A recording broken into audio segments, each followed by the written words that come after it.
কিন্তু আপনার 500 টাকা তেল পড়তেছে না দাদা। আপনি এটা তো আপনি নেবেন, মশলা আপনি নেবেন, এটা আগে বুঝতে হবে। 500 টাকা তেল পড়তেছে না।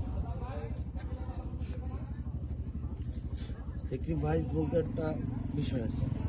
ওই জন্য তো মনে করেন যে এক জায়গায় আসছি ভাই আমরা বুঝি কি আপনি হলো আমাদের গাইড, আপনি আমাদের 2 টাকা বাঁচবে কি করে আপনি সেটা করবেন। আমরা খুলনায় যাব, শুনেন আমার কথাটা একটু শেষ করতে দেন। আমরা খুলনায় যাব, আপনার নাম্বারটা নেব, নিয়ে যাই আমরা আমাদের যে ভাই ব্রাদার যে আমাদের যে পরিচিত লোক আসবে তাদেরকে বলবো এই গাইডের সাথে কন্ট্যাক্ট করে আপনার এই গাইডটা ভালো, ঠিক আছে। এখন যদি সেই সিস্টেমটা আপনি না করেন তাহলে এইবার আপনার সঙ্গে তো রাখতেছি আমি, না রাখতেছি কই, আমি তো রাখতেছি না ভাই, আমরা সেরকম কোনো সিস্টেম দেখতেছি না। কারণ দেখতেছি না কেন, আমি আপনাকে রুমটা চাইলে কমাই দিতে পারতেন, রুমটা কমাই দিলে আমাকে আর রাখলো।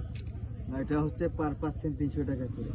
পার তাহলে এখন পার্সেন্ট কমলো কি করে কোন আপনি? ওটা আপনারা এসে, আমি তো তখনও তো বলতেছি মালিক নাই, 300 টাকা আমি আর কমাইছি